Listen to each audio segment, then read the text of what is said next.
Hey folks, this is Dan Brown, K1DJB, and I decided to do a little video on the Icom ID-5100 Alpha, ID-5100a. Just got back from a pretty long trip, over 5,000 miles, a few weeks this summer, pulling the camper, and got a lot of road time with the ID-5100. And I figured I'd use some tips and tricks on some of the ways that I actually used the 5100 on my trip, ways that I entered in the frequencies, and just some kind of tips and tricks that I figured out about it.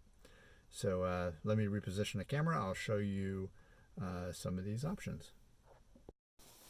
All right, first off, I figured I'd give you a view of how I have it mounted in the this is a 2017 Ford Expedition. And I was looking for places to mount it, and I thought about actually mounting it down below here, and I actually 3D printed up a little bracket for it, so it actually fit. I can pull out this little plastic piece and put it down there. Probably would fit pretty well there, and it actually might blend in a little better. But I realized that by using this bracket here, and I have one of these Pro clips, so I don't have to do any drilling, I'm able to actually see the radio much better. At this particular viewpoint, and then just using the magnets, I can pull off the radio if I want to stick it into the glove box, or just hide it from use when we're out and about. So this actually worked out really well. I can actually see the road and see the radio pretty easily, so I think this was a safer way to actually mount it here, even though I'm not crazy about the way it looks, but it worked out pretty well. Okay, let's run through some of the options that I use with the radio. The first thing is, since the 5100 has the ability to store information onto the SD card that's actually mounted under the back seat, it makes it really nice to download nearest repeaters, repeater lists from D-Star Info, the website. And there's lots of videos on how to actually go about doing that. But what I would do is before I went on the trip, I figured out where I was going, and I downloaded different repeater lists for the areas that I was going to be in. And then by going into the menu and then SD card and then import, I can import these different repeater lists. And I saved a bunch of them onto the SD card, so when I got into different areas, I could just load up those particular repeaters. So to do that, just to show you how that works, I'll load up my local one. Just do yes here. Do I want to import the file? I'll say yes, and it will go through the process of importing that repeater list file, and it actually goes pretty quickly. Once that's done, you do have to cycle the radio, and I always get this for some reason. Some data was corrected, not sure exactly why, but everything works. You power off, power on the radio, and we have those new repeater lists then available to me. So whenever I do my scanning or just searching for a local repeater, those are actually going to be in the radio for me. So the next thing I can do now is I can search for my local repeaters based upon those lists. And I actually used this DR mode quite a bit when I was traveling. This actually worked out really well. So when I hit DR, I can come in here and search for my near repeater. I can do a search for nearest digital or FM. So if I do it'll find the GPS here in a second, but it'll find the nearest repeater. And now when I program that in, that's an FM repeater, and I have that particular repeater available to me. So that actually works out really well for traveling. If I come in here, if I want to find a digital repeater, I can pull up the Meriden repeater, and now I have that one available to me. So it's really quick to actually find repeaters when you're out and about in an area you're not usually in. The other nice thing is that once I find a repeater here, I can easily add that to a memory location. So we would go to different spots, I would find the nearest repeaters, and then I have a travel group set up that I would dump these repeaters into. To do that, I would go into my memories here. So I want to scroll through until I get to the MW option, which is memory write. And this is the repeater that I want to write to memory. So if I hit MW, I can either write it to the current channel, or I'm going to choose a new channel. So choose new channel, and you'll see here that it's going to find the next blank channel. But if I want to put this onto a different zone, for instance, I choose channel select, and this is where I can change what bank I actually want to put it into. Right now it's in my C bank, which is local, which I don't want to do that. But you can see it flashes up your different banks here. So if I come down here to, let's see, C, D, E, F, G is my travel. That's the one I would usually dump stuff into.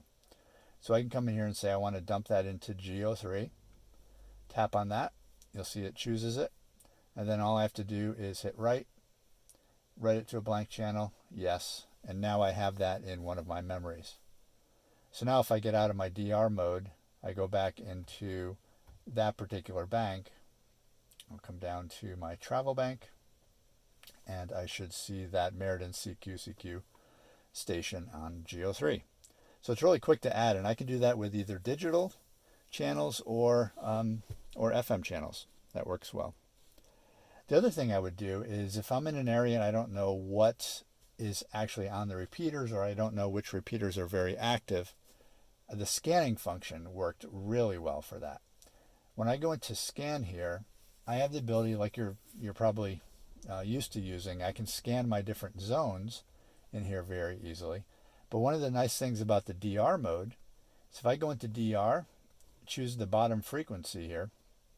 Whoops, let me go out of here. When I'm in DR mode, first I hit scan. Now when I'm scanning in DR mode, I can scan for all my nearest repeaters based upon my GPS location.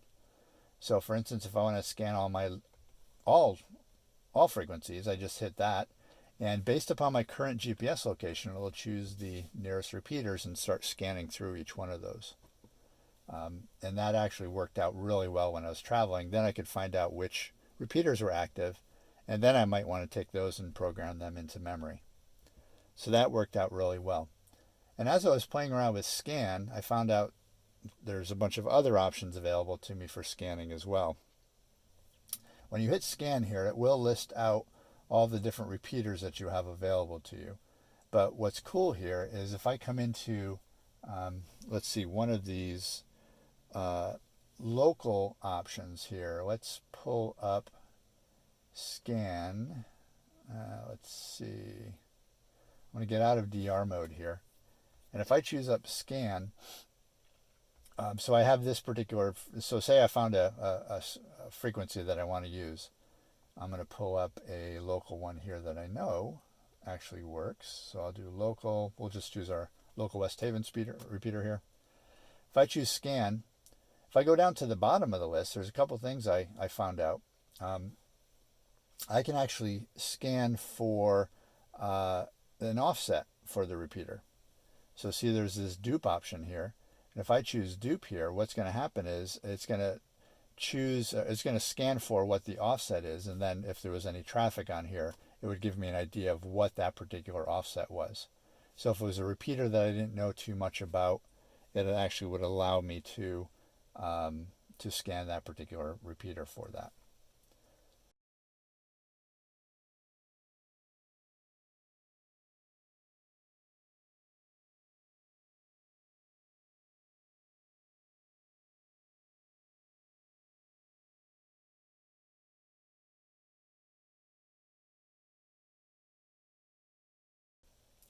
Now, one of the things I noticed that when I was traveling is it was sometimes hard to find repeaters. And honestly, one of the things that worked out the best for me was I would actually use my Raspberry Pi. We'll take a look at the Raspberry Pi. I have a zoom spot here, and what I would do is actually tie my zoom spot into my cell phone and use the data on the cell phone. And then I would set up a memory bank here for my zoom spot, and then I could just pull up whichever reflector I would normally use on my zoom spot. And one of the things I noticed was, say I wanted to add a new reflector to my zoom spot right on the fly here. I didn't have my computer with me, but I wanted to program that in. To do that, I actually spent a lot of time in this manage memory area. And if I go into memory channel here and I choose my zoom spot here, you'll see that I have all my other reflectors set up. But say I wanted to set up reflector 69 Charlie, for instance. And I didn't have a memory spot in that for 69 Charlie already. So what I would do is I would pick one of my other zoom memories already, my reflector memories here. And what I can do is do a copy on that. So if I hold my finger down, I can come down here, choose copy, and then choose the bank that I want to copy it into. So now it made a duplicate of that. So now I can just come in and edit that. So if I come in and edit that, I'm going to leave my frequency information. Everything about the zoom spot's going to stay the same. Maybe I would come in here and change the name. So I'll just do 69 Charlie to make this easy. I'll enter that in. And then what I would do is everything else here stays the same. Towards the bottom, my repeater 1 and repeater 2 stay the same. But what I'll do is come in and change just the reflector information. So I'll tap on that, come over to these two and add in my 69 Charlie. Let's see, clear that out, get my C in there. So now I have a link command for reflector 069 Charlie. Enter that in. I'll leave these two the same. And don't forget to do the overwrite, and that'll overwrite that memory location that we just created.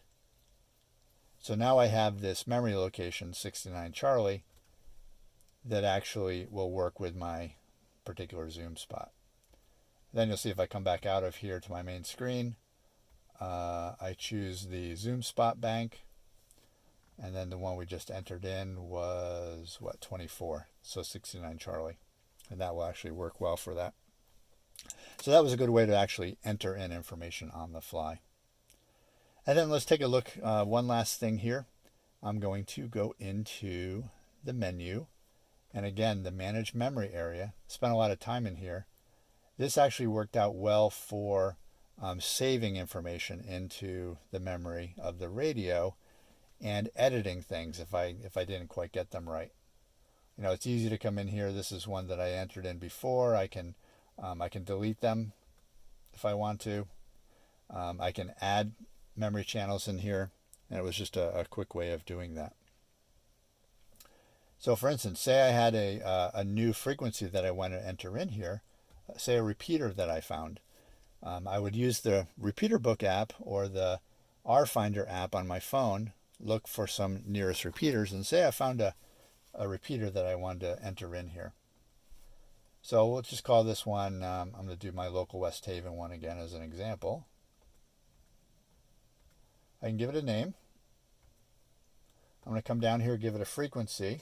I know this one is 146,610. Enter that in. That's an FM. This one has a negative offset. So we'll do our dupe negative there. It automatically pulls in the .600. We can, let's see, that doesn't matter because we punched that in. Skip is off. This one actually has a tone. I'll show you another option here, but this one has a tone of 110.9. And if we do a write, we've actually just entered in that particular frequency. So if you find something, you can enter directly in there. A lot of times I went to some national parks and I was actually able to find the repeaters for the National Park Service and actually entered those into the radio, and I could listen to the National Park Service as I was going around. Now this particular repeater, it does have a tone offset, so I'm going to go in here and edit this. And this is another thing that I found out. If I come in here for the tone type, that actually works on the input. There is a tone squelch option, but if there is if you don't want to hear the ID for the repeater all the time, on this particular repeater, the ID is not toned. So if I come in here and choose tone squelch for this, now I can give the input tone and the output a tone as well, and now I won't hear the repeater ID all the time. So if the radio's on, you're just not going to hear that repeater ID. And then we'll just go ahead and overwrite that, and that saves that particular memory. You can see that's travel under G03. We'll go back out. I'll go back to the bank here for travel. And G03 is the one I just entered in there. Okay. So now if I listen to this, I wouldn't actually hear that ID coming back from the radio itself. All right, so those are a bunch of tips and tricks I used when I was traveling my 5,000 miles in multiple states this summer with the camper, and figured I'd do that with the rest of the. So have fun, enjoy the 5100, and hope that works for you.